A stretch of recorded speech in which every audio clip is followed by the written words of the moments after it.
Hey, Jakey. Oh, hey, what's going on? Just nothing. I see. What are you reading? Oh, this is the new book Rhythm of War by Brandon Sanderson. Yeah. What's It's what? it's part of the Cosmere. Ooh, I don't know nothing about the Cosmere. Can you tell me more? Oh, it's so amazing. There's like 30 books in it so far, and there's like Oh, gonna be like 60 more. It's so cool. that does sound super cool, but like, that's a lot of books, and I'm not super good at reading. How am I gonna know about all these books? Hmm. I have an idea actually. Yeah. All right. All right. Do you see this coin here? It's kind of like brown and silver coin. Yeah. I want you to take this. Okay. I'm gonna. I'm gonna take it. Okay. I'm holding it. What is it? All right. So now just focus and take in the memories. Whoa!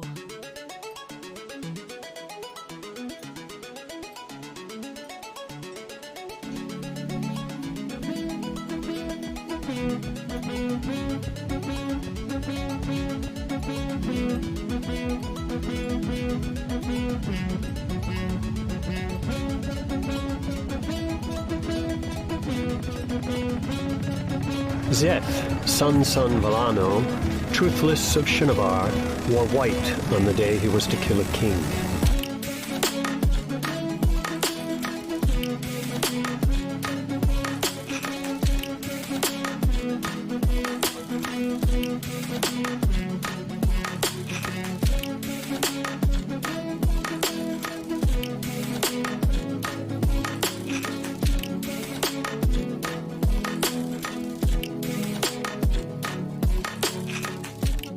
Hello and welcome to the Hyperfixation. I am your host, Roma. I am here to learn all of the things through my friends' hyperfixations in 30 to 45 minutes at a time.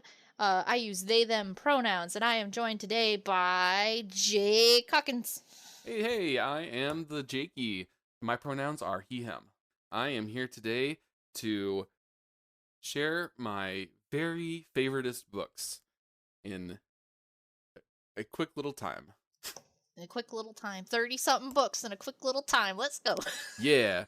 So um this book series is called The Cosmere, and it is like written by Brandon Sanderson, and it's kind of like his magnum opus. It's like this huge piece of like interconnecting shared universe. But the coolest thing about it, a lot of people compare it to like a book version of the MCU, Oh. in that like all the books take place in the same universe and there's like some connection. Mm-hmm. But I don't like that No. because those all take place in New York, right? Like Spider-Man goes over to Doctor Strange's house. Um Iron Man and Captain America, they're buddies. Mm-hmm. These are all like standard fantasy, so they take place in like a medievally kind of time, Yeah. and they are on different planets. They are like different planets in different solar systems in the same galaxy. So they are like in the same universe, but Okay. there's like almost no connection. Like there's background stuff, and we eventually find like people who are able to go from one planet to another. Okay. Um but each like series inside of the Cosmere, because there's the Stormlight Archive, there's Mistborn, there's Elantris, there's White Sand. All of those, you don't need to read any of the others to get any story. You will not miss out on anything except fun background stuff. The MCU, you kind of need to watch everything, all the TV shows, all the movies, or else Avengers Endgame isn't going to make sense. That does make sense. So, let me backtrack for 1 second. Yeah. So, this is your favoriteest book series. You've told me about that, but how did you even get into this book series? Like, where did this start? Like, how old were you? Where were you? Do you remember when you first got super hype about the Cosmere? Oh, absolutely. So, I was like your standard little kid who just devoured books left and right. Like I went, like I was in like first grade. I got tested. They told my mom I had a 12th grade reading level. I got put in all the advanced classes. And then like somewhere in high school, I got major burnout, barely passed high school. Like I was in all the gifted programs, all the advanced classes, and then just like crash and burn. I stopped caring about reading. I just kind of fell out of love with it after being forced to do it so much. Yeah, that makes sense. So, like, I was, I think, 25, 26, working at my hotel job. It was the third shift, so, like, from 11 p.m. to 7 a.m., nothing going on. We were basically paid to sit around and browse the internet for 8 hours. And I was looking through Reddit, because remember, Reddit used to be super cool. Oh yeah. And somebody in like popped up on like the front page being like, hey, I made an offhand comment in a thread, and this guy put me as a character in one of his books. Oh? And so I was like, oh, that sounds really cool. And I like went and dug through that, and I found out it was like the second book in this series.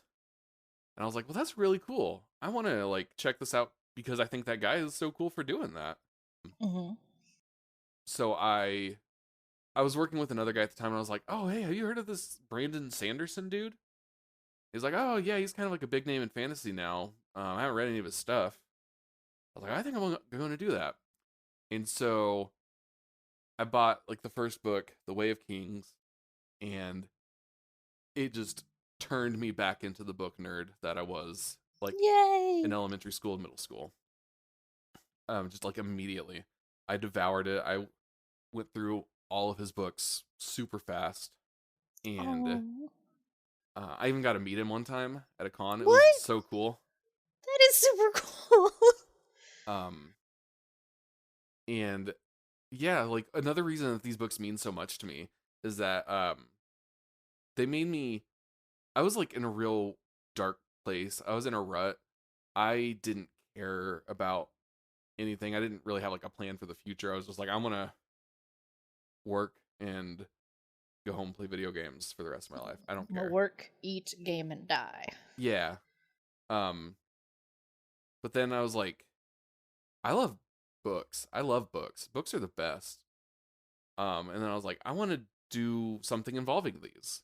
And so I eventually realized like I would love to be a librarian, specifically a children's librarian. Like sharing that love of books with kids. And so now I'm back in school, and working on getting a librarian degree. All because of a random Reddit post. That's so cool. Yeah. Like, oh my gosh. Oh, shout out to Brandon Sanderson. Yeah, he's the best. Oh, okay. Now I'm super hyped. Like I was super hyped, but now I'm like super hyped. I'm like, oh, this is so much deeper. Yeah, and like, I've tried to get some people into these books, but like, most of my friends like aren't really interested in reading or whatever. Like, I'll be like, hey, you should check this out, and they'll like read one or two and be like, yeah, that was cool. And I'll be like, but I have so much to talk about, and they're like, yeah, I don't want to read 30 books, dude. You know? And I'm like, I get that, that's fair. And so most of my like Cosmere friend groups have been like people who do Cosmere podcasts. I listen to a bunch of those, and I'm in like a bunch of Cosmere discords. I saw your fancy Cosmere podcast emoji. Yeah. Coming in here ready to go. Also, there's audiobooks. So I'm not good at reading. I dissociate hardcore when I read, not because I'm not interested, but just because like that's how my brain is. It's always been that way. Like I'll read something and then I'll like stop thinking and I'm still looking at the words and I'm like, it's been 3 pages. I have no idea what happened. And so I think that's when I got Audible. And Audible's I actually so good. I love Audible so much. Audible was very helpful for me to consume books, and I did manage to read a whole book, but I had to turn off the subscription because then I went from Audible to podcasts, and podcasts took up all my listening. Oh yeah. Oh yeah, absolutely. But I think I might have to get me one of those audiobook. Isn't there like a free one? There's a free one with like a library card. I think you can get all the free stuff. Oh yeah, so there's lots of apps that are like connected to your local library. So like I've actually joined a lot of libraries around my area so that I could get access to the different apps. Ooh. Like there's Overdrive, there's Libby, there's Hoopla. Those are all connected to different libraries, and they all have like different catalogs, either based on your library or just based on the app itself. I'm gonna get me a And they're library all card. free, and I love all three of those apps. They're fantastic. And is Cosmere on these apps? Um, I know that I've seen it on some of them. I couldn't tell you which one. I'll Because find out. yeah, but yeah, they should be on there. Just ask your library if they have like a ebook program, and they'll probably be like, yeah, we're signed up with Libby or we're signed up with Hoopla. Hell yeah. I'm gonna go in my library and get me into this Cosmere series. Hell yeah, hell yeah. I have actually noticed that as I've been doing this show, at first I was a little worried. I was like, like I am very hyped for my friends to tell me about the things, but I was worried that I would just stop there. Like I would just absorb this approximate knowledge and then stay. And then next thing I know, like Tony's about to buy me the Nier Automata game. And so I for sure know that I'm about to take a big deep dive into that. And then I just Nice. talked to Jillian about Five Nights at Freddy's, and now I'm on I was with Tony for 6 hours today, and I've tried to fill in the blanks of where Jillian didn't on the Five Nights at Freddy's timeline for him because I am so hyper fixated on it right now. And so I for sure know that after this podcast, I'm going to be like, it's time to go look up Cosmere YouTube essays right now. And I have listened to that episode with Tony, and I was like, after that episode, I was like looking on the PlayStation Store to see how much Nier Automata cost. So like, I'm right there with you. I listened to that episode and I was like, oh. We'll play together. We'll get into it. Next paycheck, let's go. But one thing I wanted to mention with the audiobooks, these probably won't be on the library app. Graphic Audio, I think you have to go through their own website. It's kind of expensive. But there's this company called Graphic Audio, which they take books and turn it into a fully casted like audio drama experience. Oh? So like mostly it's like small indie books, and like they'll adapt comic books into these, but they've got a deal with Brandon Sanderson where they have done so many of his books. And they are every one of them that I've listened to. I haven't listened to all of them because, like I said, they are pretty pricey. So it's per book? Yeah, they're not a subscription. It's like you go to their website and you buy them there. Okay. But they're fantastic. Like they'll be like walking through a town and you'll hear like footsteps on cobblestones and like people in the backgrounds, and then like there's a sword fight and you'll like, as the narrator's reading it, like you'll hear like the clashes of the swords. Ooh. It's beautiful. Some people say it's really distracting, but for me, I love it. It feels like a radio play. You know what? I'll try both. I'll get me the audiobook version of it just as is, and then I'll listen to one of the books as the audio drama, and I'll report back to you. Hell yeah. Hell yeah. But we've done our introducing. Are you ready to put onto me in 30 to 45 minutes the knowledge of the Cosmere series as best you can? Some of it. I'm not going to go through like the individual book series. What I've planned for us today is I'm going to talk about some of the stuff that really excites me about the Cosmere overall. This is some of like the background information that you pick up in like small little references in the books, where like people have asked Brandon and he's put it online being like, yes, this is a fact. Okay. And so I'm going to go into like the things about the Cosmere as a whole that excite me. And I'll talk about Okay. like each of the book series a little bit, Okay. but this is like going to be some of the background major level stuff that I just think is really cool. You know, and I'm very excited for that because then if and when I do deep dive into these books, I'll already have this knowledge of the background stuff and be like, oh, it's the thing. It's the thing. I'm ready. All right. So, like I was saying before, the Cosmere is this big connected universe where there are underlying like theorems and rules of the universe and of the magic that things kind of connect. And once you kind of see the bigger picture, you'll see how like all the magic systems, even though they're vastly different, they play by the same rules and they have the same power source. But before any of the books that are actually written, like thousands and millennia ago, like just prehistoric times basically, as far as we're concerned, there was this being called Adonalsium. Okay. And it was basically a god. We don't know if it is the capital G god or if there's Okay. something even greater beyond Adonalsium. But Mm-hmm. Adonalsium is the most powerful being in the Cosmere and is like the source of all magic, created life all over the place, older than people know. Oh. And at one point in time, and we don't know the reasons why, but a group of people decided we need to get rid of Adonalsium. Oh. We need to kill God. Okay. But you can't really kill God. And so what they did, they used something that we still haven't gotten the book that really describes this, but they did something to Adonalsium that broke it. They shattered it into 16 shards. Basically divided its power into 16. Mm-hmm. And 16 people each took up one of those shards of powers. And even with that, they are gods. Hey yo.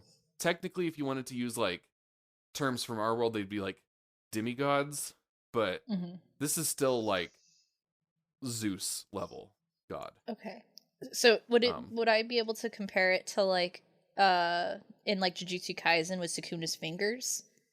Or is that not quite right?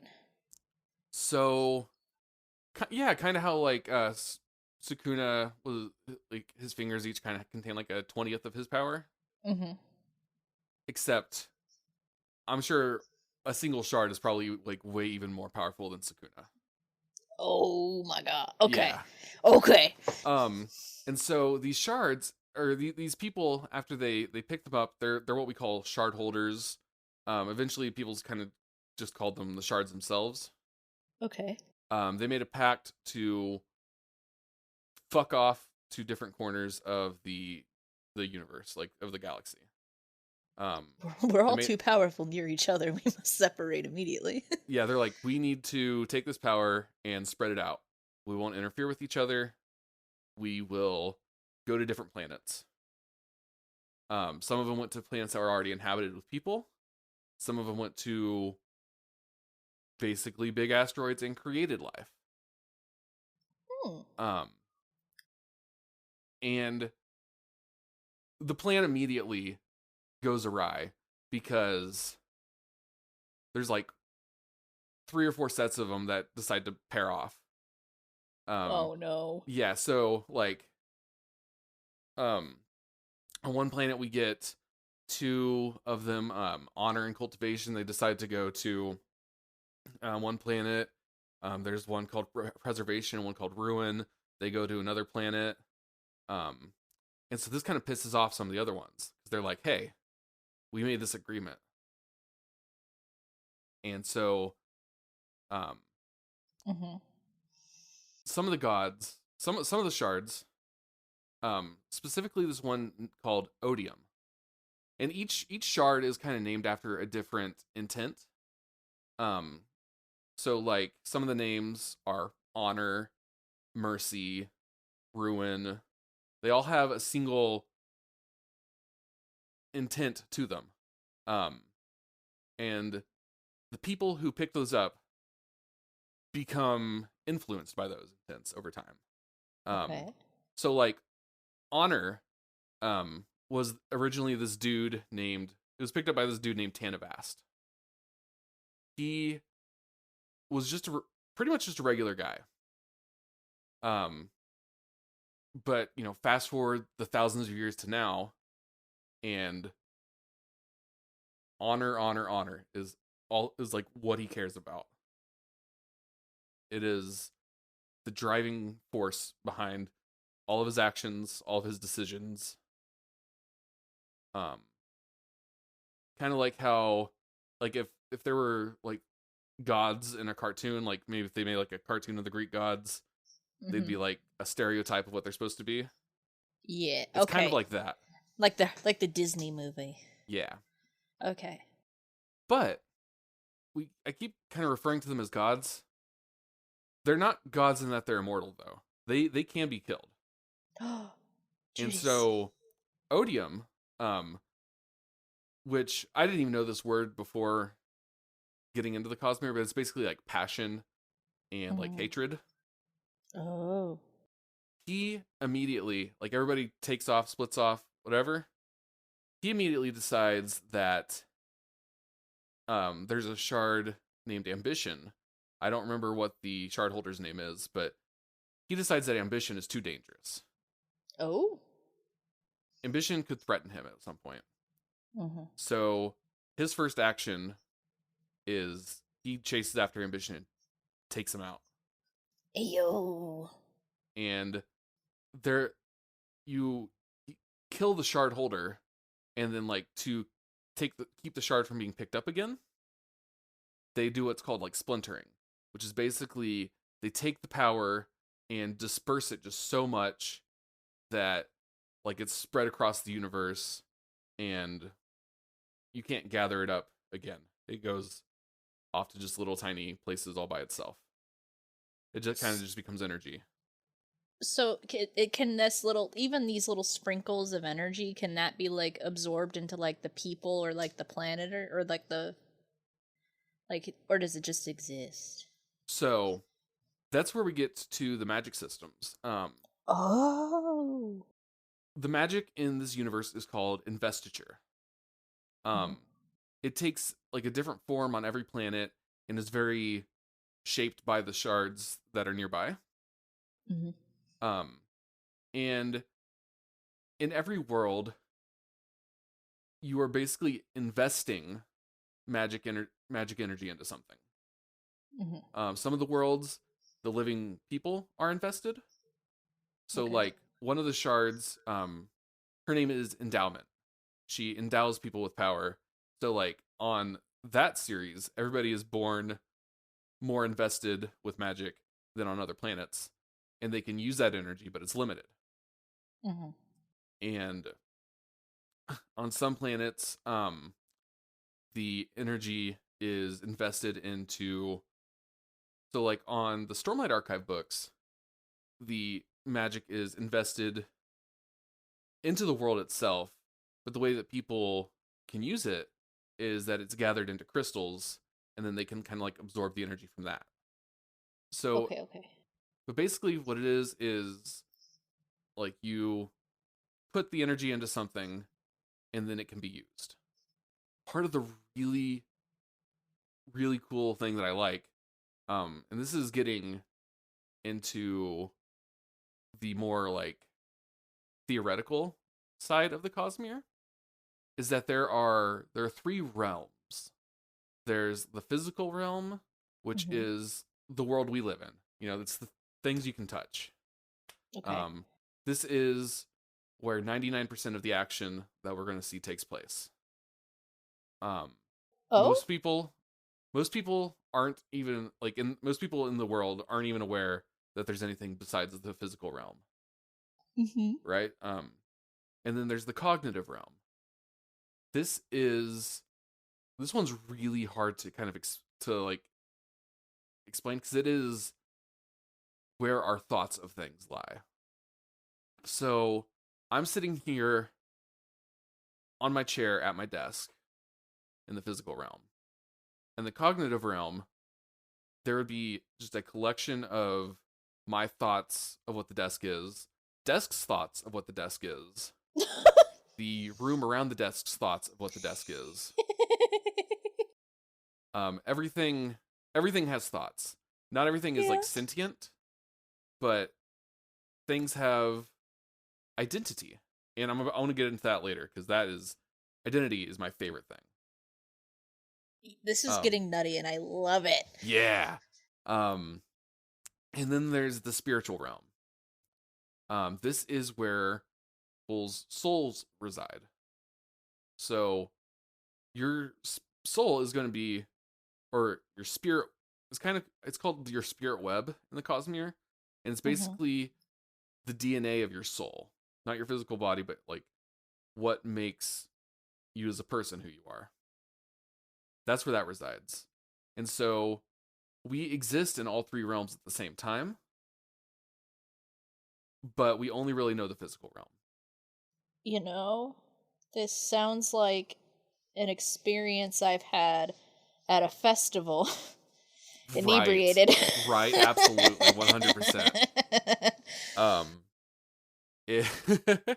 And the shard holders, they actually exist in all three realms equally at the same time. They are 100. They can see the physical, cognitive, and spiritual realm all at the same time. All right. They are like equally aware of everything going on at the same time. All right. So there are three properties of the spiritual realm that kind of tie everything together. They are connection, fortune, and identity. Connection ties people to their physical location. It is the bonds that you share with your physical location and the bonds that you share with the people around you.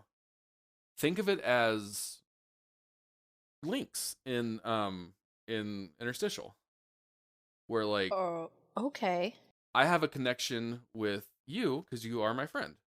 Yeah. And so we in the spiritual realm, we would have a connection. It would be like basically a line going from my spirit web to your spirit web. Okay. And some things are so heavily invested that the connection ties them stronger together. And so like investiture can be tied or can be connected to a planet. And so if you take like a really heavily invested item with something magic, like that planet where I was saying it could be in the crystals. If you try to take that off planet, it'll actually resist because it is so connected to that world. You might be able to take the crystal with you, but the energy will leave and go back. So it's like basically doing that is pointless, or it's just like it's temporary, but you can't hold me back forever. So people in some of the books right now are trying to theorize how to break connection. We don't know how yet, but it's going to be very exciting when like we'll figure out how to do that.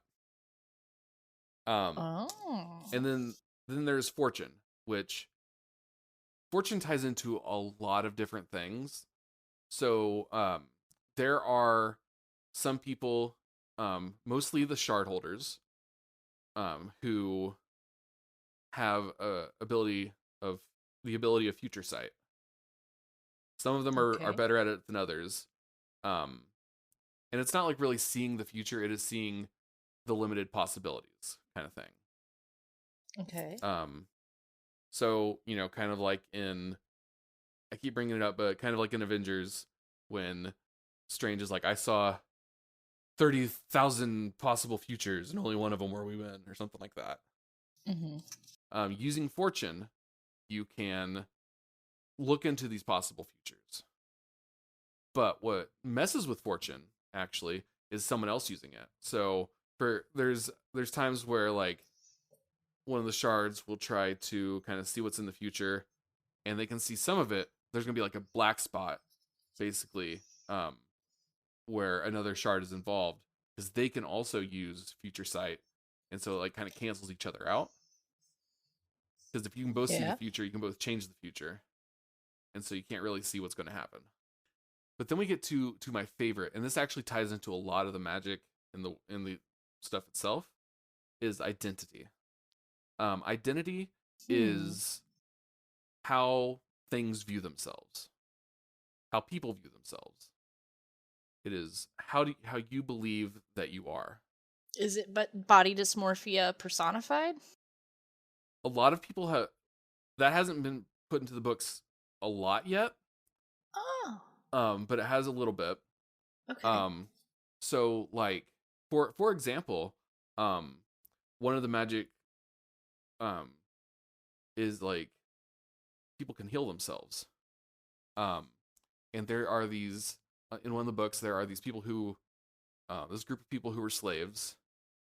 They were like branded on their forehead with like basically a hot iron kind of thing. Oh. Like a mark that like means like this person is a slave. So that way if they try to run away, people would know. Eventually they get the power to heal themselves. Oh. And those scars go away. Except for our main character. He keeps those scars because he believes that is still part of who he is. Mm-hmm. He doesn't know why they won't go away because he doesn't understand the identity thing. But we, knowing more of how the magic system works, we know that like the scars won't go away until he accepts that they can go away. Until he accepts that they're not a part of himself anymore. And like one guy lost an arm years and years and years ago. But he always saw himself as a 2-armed person. He was just temporarily without an arm. Like he would always talk about like, oh, when I get my arm back. And so when he gets the power to heal himself, his arm just suddenly comes back. Because he never truly believed it was gone. Like in a way, like it just like shot out of his body, or did he like wake up the next day with an arm? So as he like was able to absorb magic for the first time, it was basically like he would absorb it and it would just burn away as part of his arm grew back. And so I don't remember exactly how fast that happened, because it kind of happened off screen. But like as soon as this guy has magic, he has his arm back. Sick. And that's sick. Oh my god. So, like you said with dysmorphia, people have kind of theorized like, you know, would it change somebody's body? And there've been debates been like, well, it depends on if they truly, you know, like how much somebody believes like this is what my body is, kind of thing. And so we've really yet to see any gender any like gender changing stuff like that, but I like to believe that yes, it would. I also like this theory, especially if it's like I'm trying to figure out how to describe it, but yeah, like if you're like, you know what, I was supposed to have an Audi this whole time, but I have an innie, and this is frustrating. And then, bam, you got your magic, and it's just like you wake up, you're like, oh, I have an Audi, hell yeah! Yeah, and then like there are, so another thing with identity on like other planets, other magic systems, is there's this thing called like a soul stamp, in one world that they can kind of like, they like craft it, like they're like actually like carving a stamp out of rubber. And they, you know, dip it into ink and like put it onto something, and they can force something's identity to change. So let's say that I had like, you know, my wall in front of me right now is green. if I was skilled in this magic system enough, I could create a complex stamp where I would basically change the identity of the room so that it believed people had painted it white years ago, and then it would change to become white. Yo. Like examples that we see in the book that that magic takes place in, which is an amazing place to start because it is actually a novella and one of the best pieces of prose that he has ever written. It's called The Emperor's Soul. It is amazing. Okay. But like, she is kind of like imprisoned, forced to do a job. And in her like downtime, she is using stamps to make her room nicer. Like, no, this wall was actually painted as a mural many years ago. This desk has not been taken care of. Like the wood has kind of like gotten old and stuff. And so I'm going to change the things past so that it has been nicely lacquered and shiny and it's not falling apart. And yeah, it's super interesting. And those stamps could even be used on people. Oh. So like she is able to stamp herself so that like her real self is like she's an artist and a thief. She stamps herself and like now her identity is that like she had been brought to this other place when she was a child, like her parents abandoned her here and she learned how to fight with these monks. Like they're like this religion called Shodareth, I think is what it's called. Like she lived with them, learned how to fight with them, and so now she can fight and kick ass. Hell yeah. What kind of lady? Yeah. And then whenever she needs to take that off, she can take it off and go back to being herself. Oh. So it's removable. Yeah.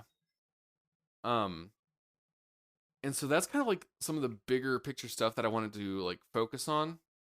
And now I kind of wanted to just like tell you about some of the different series. So there's like the Stormlight Archive, which there's like 4 books now and a couple of novellas. And it's going to be a 10-book series. Ooh. It is like the most alien world he's made so far. It's like a desert made of these like shattered plains of like huge rock formations. All of the animal life is like crab-like. Like everything is crustacean based, but it's in a arid, deserty kind of area. It's like assaulted with these like huge rainstorms and that have like 100-mile-an-hour wind, and they come like every few days, and so everything has to be like all vegetation is like securely rooted into like rock formations and can like pull itself inside. Oh my god. And it's like your his epic fantasy book, right? And then he's got the Mistborn trilogy. This world is super cool. So the first book is kind of like a magical heist story. Like I love like heists. You're following a crew of thieves trying to steal and overthrow like they're trying to steal from and overthrow the emperor. Yeah, fuck that guy. Yeah, he sucks. His official title is the Lord Ruler. They're trying to like overthrow him. And then like the next 2 books are I can't get into it without too many spoilers. They follow what happens after that. Okay. And then on the same planet, after the ending of the 3rd book, we jump forward like 100 some years, 150, 200. I'm not sure exactly. But we went from like a medieval kind of world to now we're like things have advanced. Science? And it's basically like what we would think of like as the Wild West, cowboys and stuff. Yeah, I love cowboys. Okay. And so like things have changed with the magic system, so it's still the same, but it's a little bit different. Magic And Cowboys? I'm so sorry. there's magic cowboys. Magic Yes. Cowboys are, you got me, I'm in. Then he's got one more book in that to write. That's coming out later this year. Yeah. And then he's going to jump forward again to basically like what we would think of as like the 1980s. So it's going to like follow like a computer hacker in this world. That's all we really know about it. Magic compute. I'm so excited for the magic and like modern technology to be fused together because that's Yeah. gonna be crazy. It's already nutty. And then there's going to be in that world, it's going to jump way into the future. And they're going to have space travel. Oh. So like we're going to see this world, like this magic world, go from medieval to cowboys to the 1980s to sci-fi. That's really cool. And I'm so excited to see how that turns out. This guy, what will it take to be in a tabletop RPG where this person is like our DM? Like what do we have to do? Right? That'd be amazing. Oh. And then another thing about Brandon Sanderson, is that this dude writes like a machine. Yeah, I'm observing that. With all these books, jeez Louise. Yeah, and he puts out a few a year, and they are doorstopper sized books. Ayo. And he also is not just putting out these books; he's putting out books that aren't even tied to the Cosmere. Like he's got like a superhero series and a sci-fi like Starfighter series. Do you think he just does like talk to text, like Snapdragon? I don't remember if that's what it was called or not, but like just talks into a computer. Like he like this person's just so eloquent, he talks like a book, and it's just like that's how he gets it done. No, so he's actually super open about his writing process.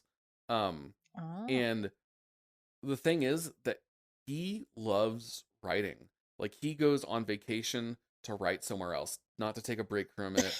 And he put out his schedule, so he'll wake up in the morning and like write for like, I don't remember exactly, but from like 10 to 2 while his kids are at school. And then he'll like go pick his kids up, have time with them, and then like start writing again at like 10 until like 4 in the morning or something like that. Like he makes it an 8-hour workday, but he's also a night owl. And he does that like, 5 days a week. And he wrote an entire novella on a plane ride one time because he got the idea. Like he relaxes from writing books by writing books. This plot line's kind of stressing me out. Let's go create a whole other plot line. Right. Yeah, absolutely. And yeah, so there's going to just be so much, and like he has such a way of like creating these complex magic systems that like they are complex and there's so many rules to them, but you learn them naturally, and so like nothing feels overwhelming, and it just all ties together so beautifully. And there's like a mixture of people like experimenting with them and like involving magic and machinery. It's so detailed and so deep, and then not only that, but it's just fantastic stories with it. Absolutely. I've gotten a crumb of it and I'm like, oh my god. Yeah, and I could just go on and on, but I know that we are at 45 minutes, and that is the end of my notes. And are we? Oh but, shoot. Right? Like wow. It didn't even feel like that. I feel like we just started talking, so I was like, is it? And I checked my timer. I'm like, well, shit, it is. and I actually had a friend reach out to me the other day asking if, if where I would recommend them starting if they wanted to like read them themselves, because they knew that I was into it. That question. I was literally about to ask you that question. And so I actually have it written out here what I would say. So I started with The Way of Kings because of that Reddit post. I wanted to get to where that person was put into the story as fast as possible. Most people that aren't me say that that's a bad place to start because it is his biggest book series. It's very dense. The start is kind of slow because he does a lot of world building since his world is very alien to ours. I still think that it is an excellent starting spot because that's where I started and it worked for me. Yeah. Mistborn, the one that is the heist novel, is also another really great starting point. So Mistborn into the Stormlight, I think. Yeah. You said. Okay. And then there's some people don't want to start off with Mistborn's a trilogy. Way of Kings is going to be 10 books long. So if you want a one-off story that doesn't have a sequel yet, he's talked about how there might be in the future. You can start with Elantris, which is also his first published work. Oh. And some people say that it's a bad place because it's where his writing's at its weakest, because it is his first published novel. I still really love that book. It's got one of the cooler magic systems. Basically, like you channel magic into your finger and you write out what you want to happen in the air.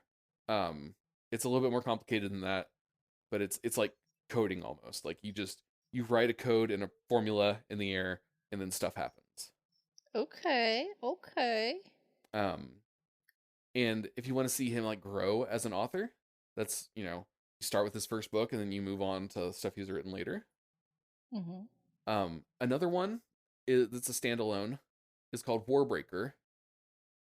And what's really cool about Warbreaker is that he wrote it to be an entry point into into his work. And what I mean by that is that it is free. He wrote it and just put it on his website. Oh. So if you want this book, you can go on his website and download it right now. Another cool thing that he did while he was writing it is he put out his drafts. So like you could see his writing style and like his editing style. I haven't read through those because I was like, I'm not going to like try to take notes between different versions. I love the books. I love the story. I love the guy, but I don't care that much. Yeah. I can't do that much work. Not deep diving that hard. But I love the idea. But it is free as a PDF and as ebook files on his website.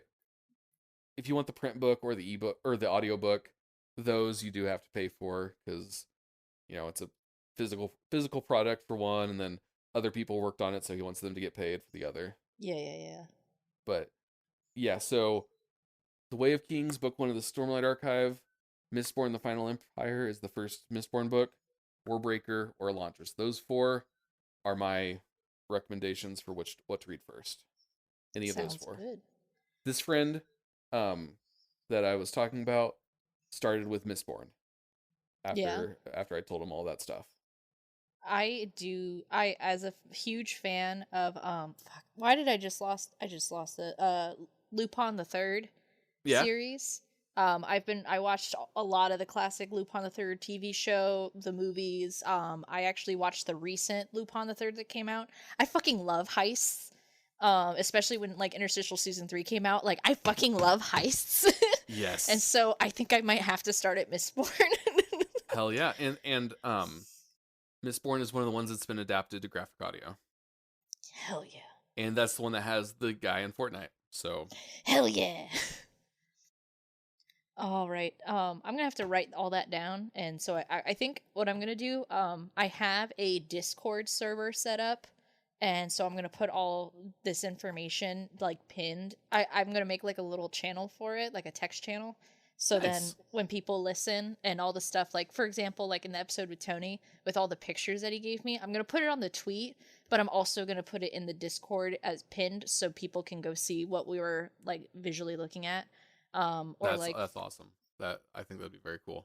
So I'm going to take all these notes and I'm going to write them out. And then of course, if there's like any recommendations you have for like, for example, the podcast that you listen to, or even the link for the free book, like I'll go shove those in there too for the listeners if they want to deep dive more into the Cosmere timeline. Cool. Yeah.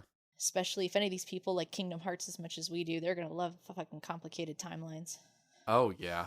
Oh yeah. That's Cosmere works well with like Kingdom Hearts stuff. Like the like I said, links and connection are very much alike, and there's all sorts of stuff with your heart and your soul. I love that.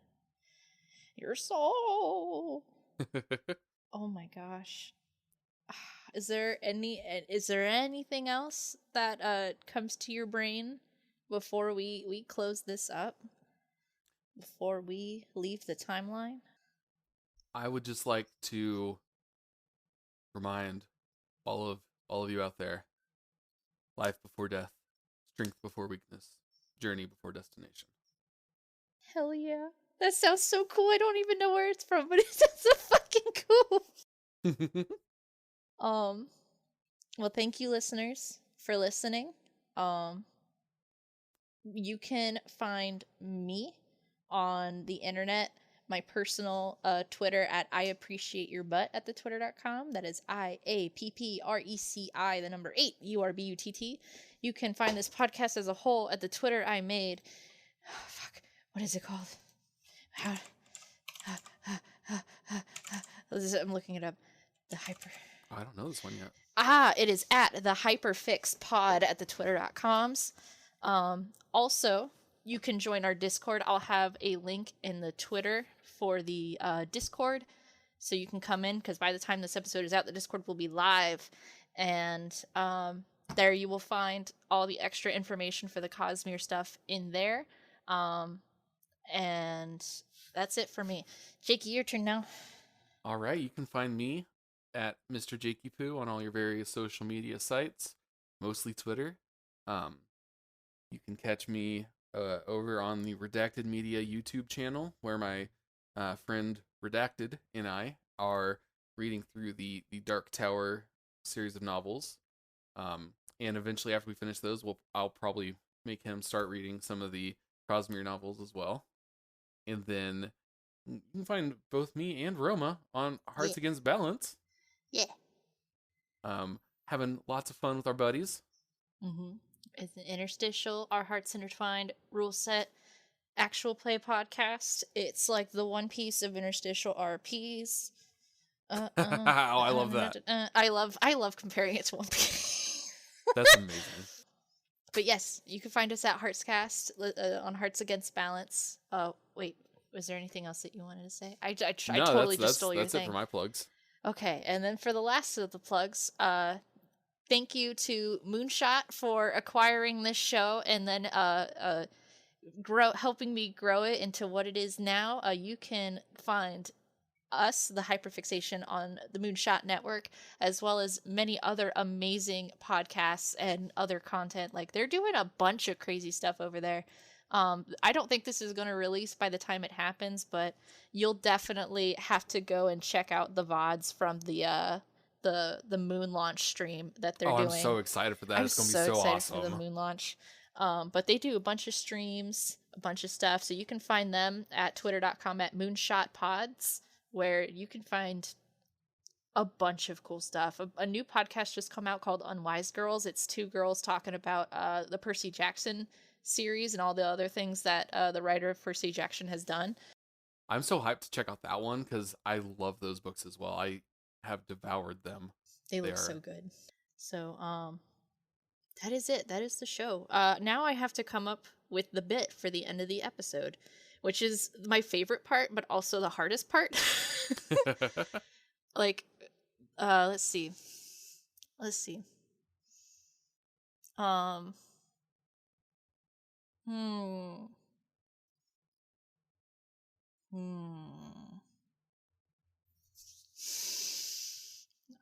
Can you smell the smoke, Jakey? No, see. My nose doesn't work very good, actually. Here, actually, hold on. Reddit. How about this? Reddit made me a librarian or something. You know what I mean? I went on Reddit and now I'm a librarian. I don't know. Oh, wait. Hey, I got one. Oh, yeah. What's up? Jake, son George, wore pink on the day he was to record a podcast. love it. All right. I love it. That's it. That's gonna be our title. I didn't have to choose it. Jakey chose it.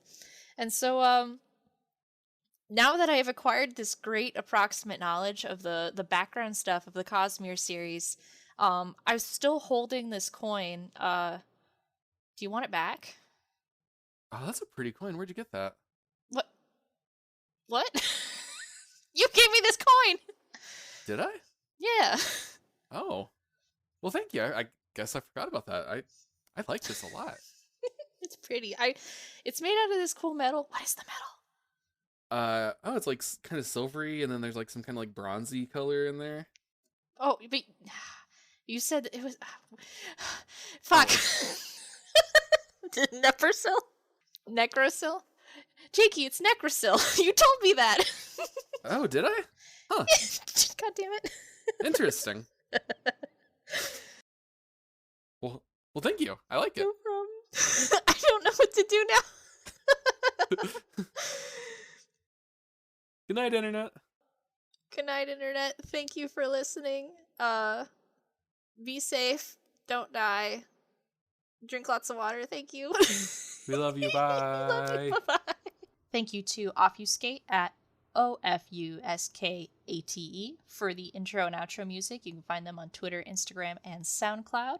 And also, thank you to the Moonshot Network. You can find them at twitch.tv/Moonshot Network, twitter.com/MoonshotPods, or you can support them on Patreon and all the podcasts in the network at patreon.com/Moonshot Network.